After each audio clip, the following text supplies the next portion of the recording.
singing about forsaking all worldly pleasures. Do you know what's not fun? Realizing I haven't.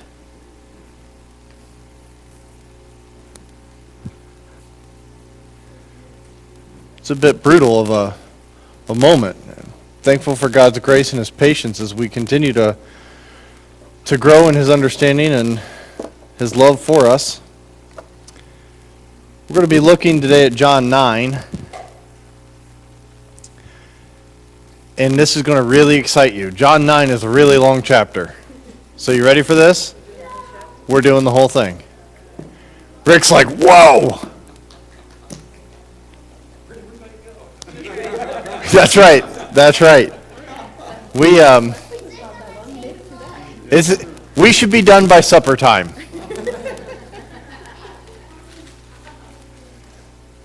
So if you want to make supper for lunch, then I'll be done sooner.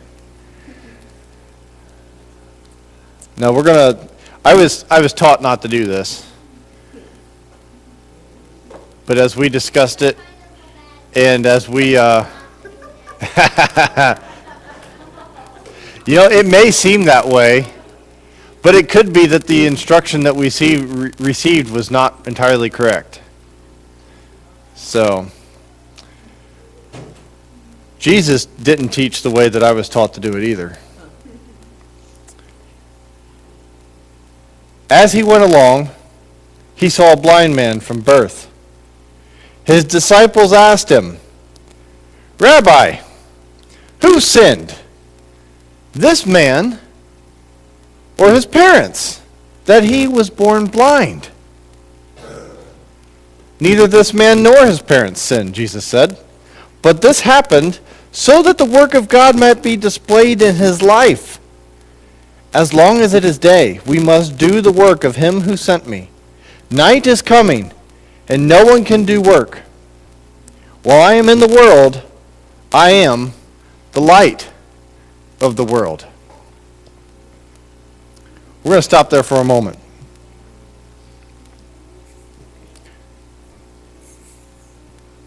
What do you do when something isn't right? Or when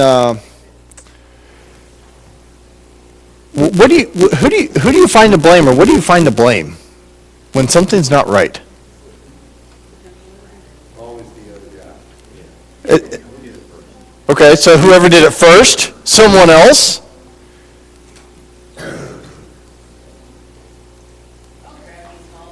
What's that? Blame it on gravity? Pesky stuff? If we hadn't discovered it, it wouldn't be a problem, right? What do? Something's not right. What do? Do you blame it on someone? Do you blame it on something?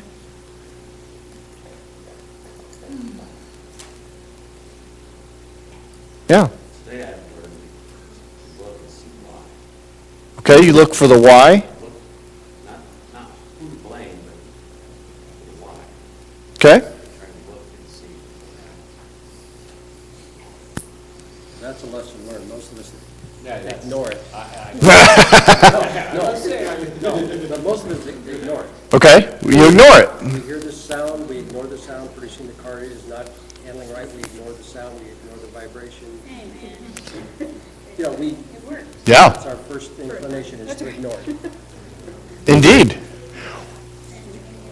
If that is your mode of dealing with problems, is avoidance, then you will look at something and say, "Oh no, I can't be seeing that right." Or, "No, that's not really happening. It's just this stretch of road. It's just the car's cold." Or the house isn't, this aspect of the thing. It's just that, and we make up excuses. We excuse what's happening, right? Well, something's not right in this passage, right? What's going on? We start out the passage. What's not right? We've got a blind guy, right? That's not the way that God creates most people, is blind. That is the way this guy was made. And the disciples want to know what? They want to know whose fault it is. They want to know, like, okay, why is this guy blind? At the heart of it, that's what they're at. But they want to know, they base their understanding on the situation that he's blind because somebody sinned. That's their understanding. It can't be anything else. It has to be a sin issue. But who's the one that sinned? That he was born blind. Right? Now Jesus gives them a very good answer, right? Would that satisfy you? If you were the one asking, and let's be honest, most of us have asked God something along this line at some point of, God, why is this way? When he gives us an answer like this, does it satisfy the question? It typically doesn't, does it? Listen to what he said again. Neither this man nor his parents sinned, but this happened so that the work of God might be displayed in his life. What? So hang on a second, God, you're telling me that this happened not because anyone deserved it, but so that you could show off. Yeah, that's what I'm telling you. What about that is so hard for us to understand? That God would allow it. That God would rob him of his sight for so long. Amen. And what is that? What is the, quote, sight piece in our lives? Or that you see in the lives of others? What is God allowed, or what has God put in your life or the lives of those around you that he wants to show off in, and we resent? What are those things? I'm guessing from the smirks we have them.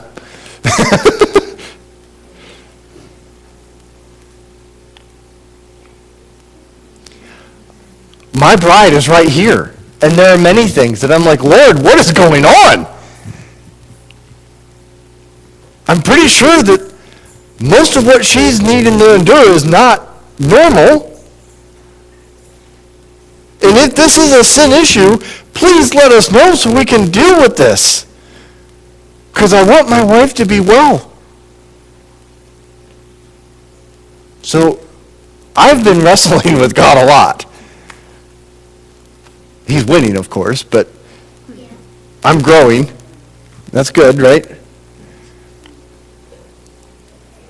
But we reach these moments where we want to blame something or someone or a circumstance or whatever it may be. We want to put blame on something, and we can't. It is hard to wrap our head around a situation that God may simply allow to happen so that he can show off. As long as it is day, we must do the work of him who sent me. Night is coming when no one can work. While I am in the world, I am the light of the world. Now we fixed this problem, didn't we? Burn enough coal, find enough generators, boom, we'll light this puppy up. Right? Does that work? I mean, it gives us light, kind of.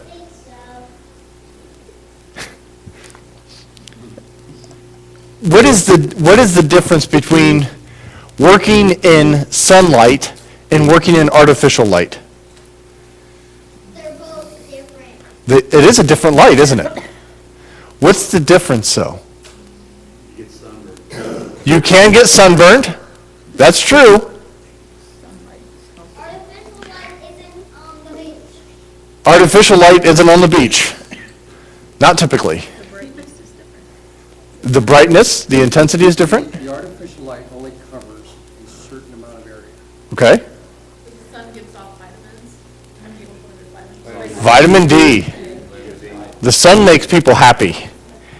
That's what it does. Yes, there's a warmth. with the sun. Sometimes it can make you hot. It can make you hot. And it's amazing how much we complain about the sun, and in reality, it's really nice. Yeah.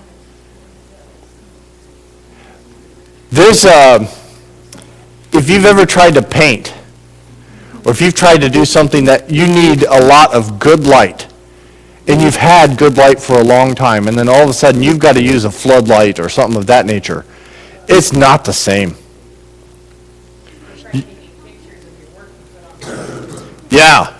Yeah, take pictures of something that you want to display or show off. Take pictures with an LED light. See how that works out for you. It'll show up, but it's never going to look the same. You're going to need that light for it to look that way again. There's just no other way around it. God, we can try. We can try and substitute different ways of which we can say, well, we don't need God. We don't need the work that God is doing. And in reality, there's just no other way to do the work God gives us to do than to do it with him. We can't take him out of the picture. Right?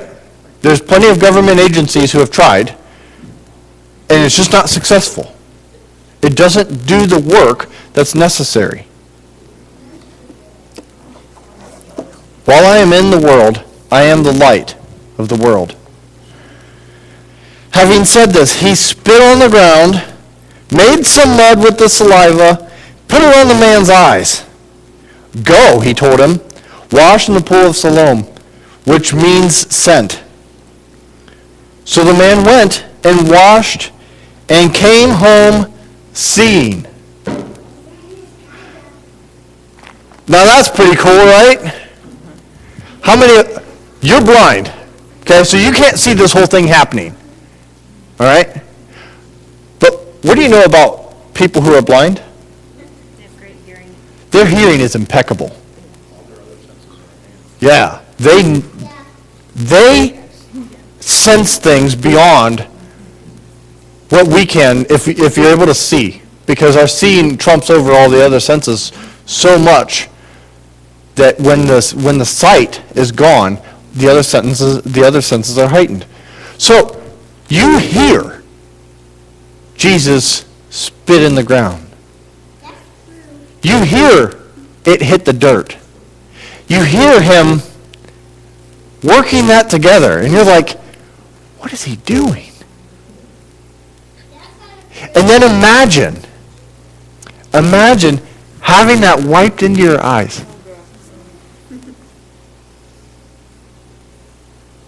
Have you ever asked Jesus to take care of something in your life? When you do so, what expectations come along with that? I have this weight in my mind, go just make it so. Yeah. God, I need this fixed. I wrote a biblical plan of how you need to do this, so if you could just work that out, that'd be great. As if God doesn't know what he's doing. But maybe you're different than most of the rest of us. I do that. God, here's what I need. Here's how I need it. Here's when. I can be a pretty good planner, and God laughs. He says, well, you are made in my image. But I know a thing or two more than you do, Bill. It is true. I love the truth meters we have in here today. He spits in the ground, though.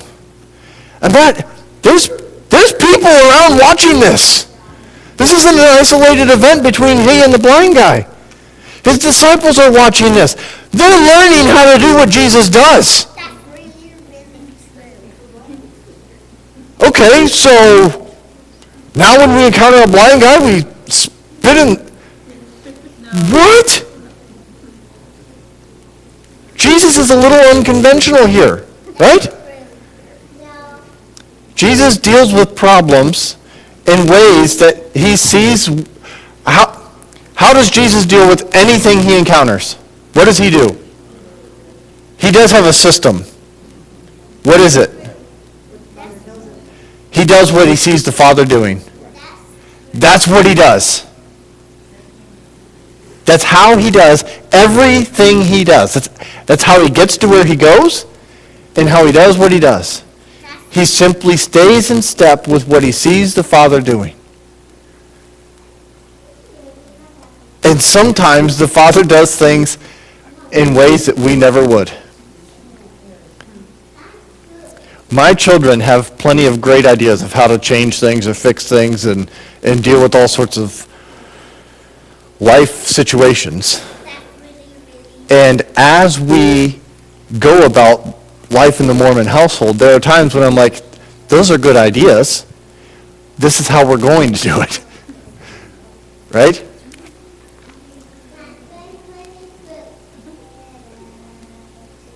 So Jesus spits on the ground. He tells him to go wash in the pool of Siloam. The man does it. And what happens? Yeah. He comes home seeing. He comes home seeing. You know that because you told us. Yep. That's good. His neighbors and those who had formerly seen him begging asked, "Isn't this the same man who used to sit and beg?" Now comes the questions.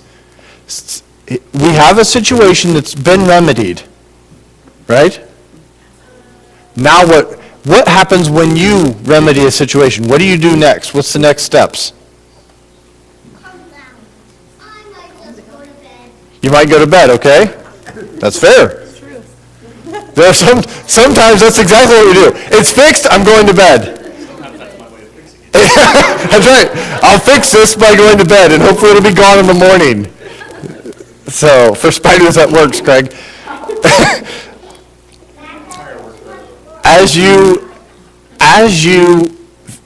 you encounter situations that you have fixed, like a car, or like a house project, or a work project that may have involved, like there could be repercussions from this. What are you watching for? Is it response? Okay. Really need some papers for what you're gonna say. I need papers for what I'm going to say. Yeah, 'cause you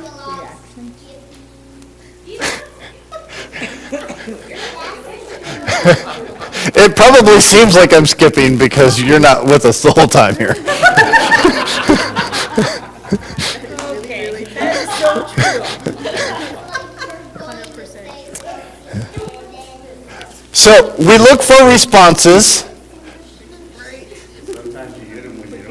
That's right. Sometimes we get responses and it's like, I'm not really looking for that one.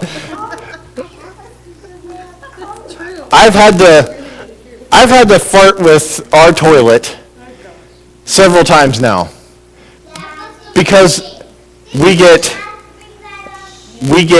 it's been seeping, like I'm getting seepage around the edge, and I'm like, that's bad.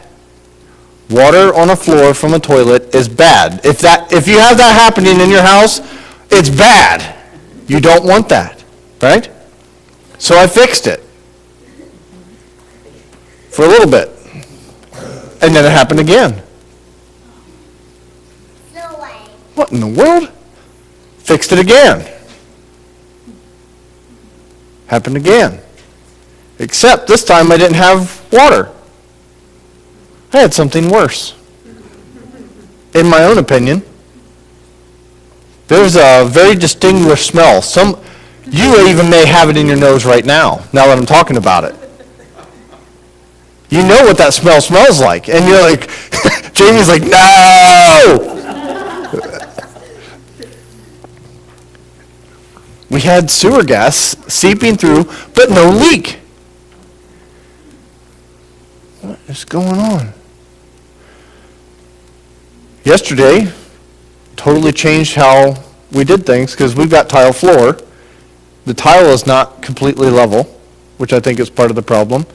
And we've got slight movement in the floor, which I think was enough movement to break the wax seal. So we went with a different type of product that hopefully it's fixed. But I'm on the lookout. I'm on the lookout for things that I will know whether or not it's fixed, right? These people now have a situation where something's been remedied. The man's sight has been restored. Or in this, I suppose in this case, he's been born blind, so he can see for the first time ever. Is this a fluke? Is this even the same guy? These are the questions that we're going to see here in this passage. His neighbors asked, isn't this the guy? Some claim that he was. Others said, no, it only looks like him. But others, he himself insisted, I am the man. How many of us would like to have that ability to just someday have the situation where you could blurt out among a crowd, I am the man!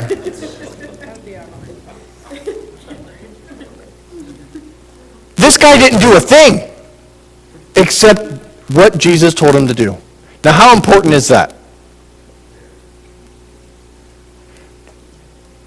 What? This baffles me. Jesus, instead of simply restoring his sight, for some reason chooses to make mud, smear it in the guy's face, and then give him orders to go somewhere and wash. That's bizarre. And it requires his obedience to experience healing. He has a part in this. Now Jesus, we see Jesus do all sorts of stuff where the people do nothing except believe. This guy has action that he has to take in order to show that he believes that Jesus can restore his sight.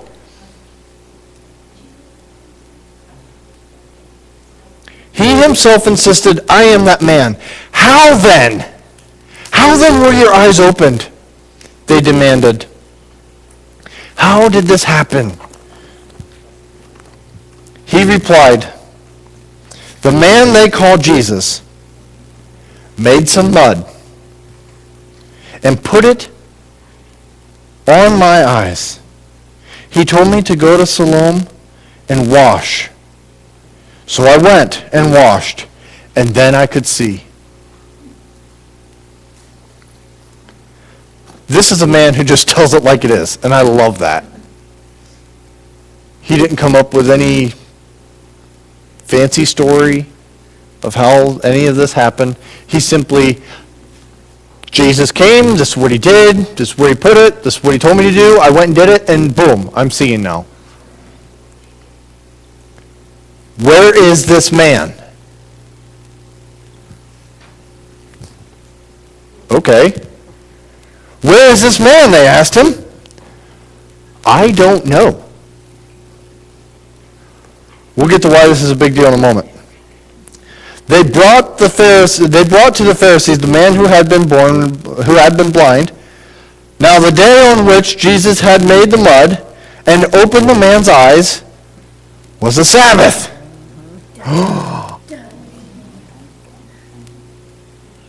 Therefore, the Pharisees also asked him how he had received his sight. He put mud on my eyes, he replied, and I washed, and now I see. Some of the Pharisees said, this man is not from God, for he does not keep the Sabbath.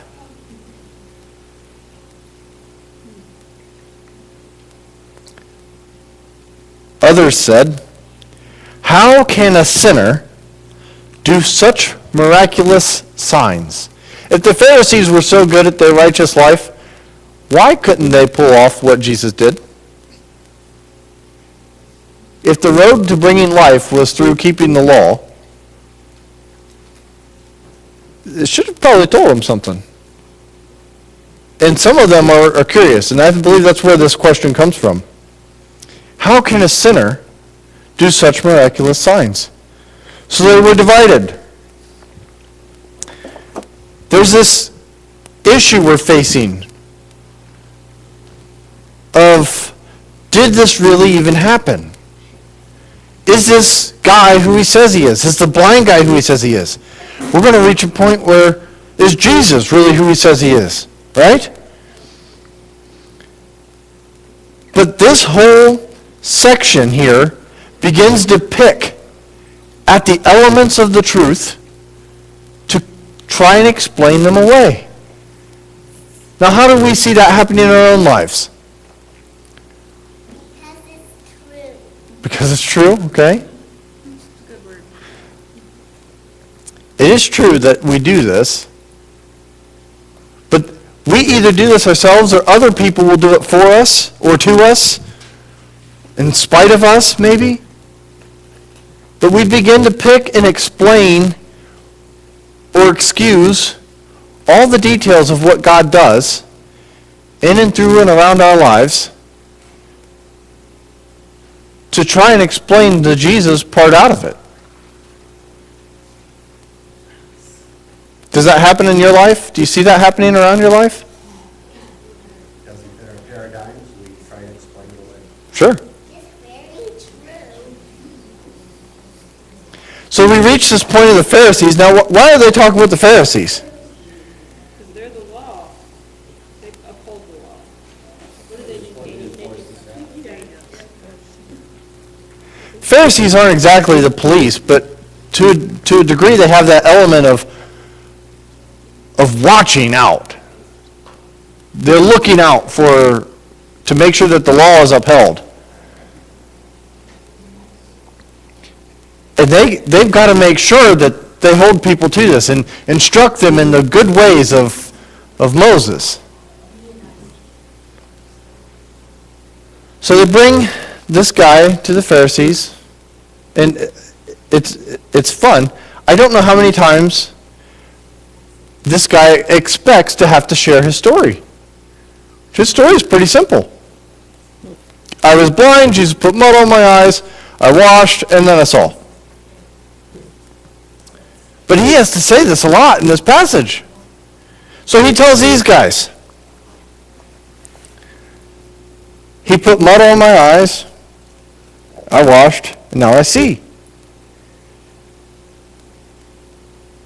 The Pharisees, of course, they get into this argument. They finally reach this point where they're divided. And they turn again to the blind man. Now why do they turn to the blind guy?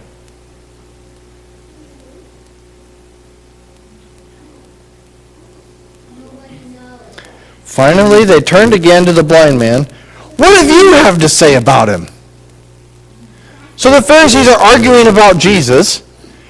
And when you're arguing and dividing, sometimes it's really easy to pick someone that means nothing to you and get realignment with the people that do mean a lot to you. Right? Have you ever thrown anyone under the bus? Teresa did it to Dewey this week. I did not. Dewey was my savior. Dewey helped in a situation, and it was very loving. But Teresa felt like she threw him under the bus. She quickly got over that. I did.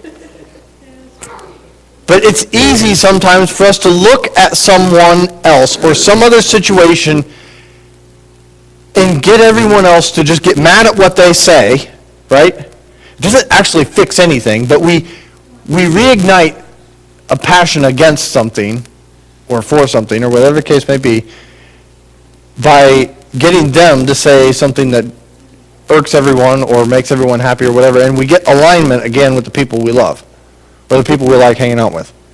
So they ask him. Finally, they turn to the blind man. What do you have to say about him? It was your eyes he opened. Remember that, okay? Just remember that. It was your eyes he opened. The man replies, boom, he's going to drop a bomb on him here. The man replied, he is a prophet. The Jews still did not believe that he had been blind. They don't have a problem if this guy wasn't blind. It's not a problem. And that he had received his sight until they sent for the man's parents. They can explain it away so long as he's standing alone, right? No one else is necessarily going to, they can make this go away yet. They had the man's parents come. Is this your son, they ask? Is this the one that you say was born blind? How is it that now he can see? We know he is our son,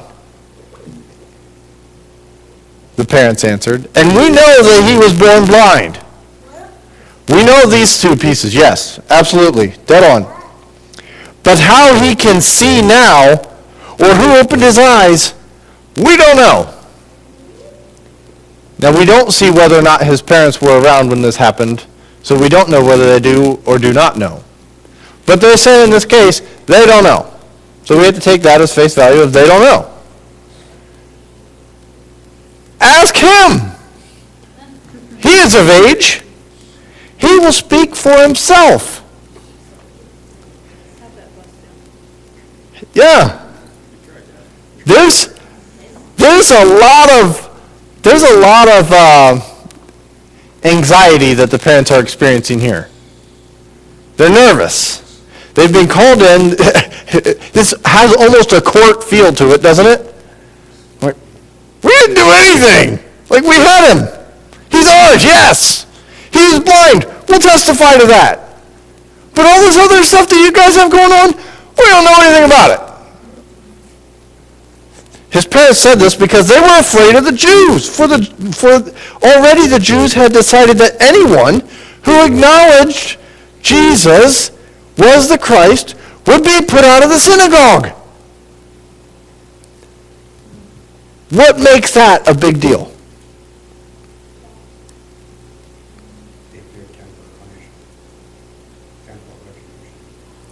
Yeah. It is going to be a punishment. It is a type of retribution. How so? You can't go to the synagogue, you can't offer the sacrifices, the forgiveness of sins, all the other things the ceremonial law called for. Yes, there's a load of things that happen. And if you've been banned from the synagogue, how do you suppose people are going to interact with you in the rest of your day? They're not! Because it's the same thing as junior high school, right? If someone has a bad rap, then you'll get a bad rap just by standing near them. Right? It's like a contagious something or other. You can't have that. So to be kicked out of the synagogue, that's a big deal.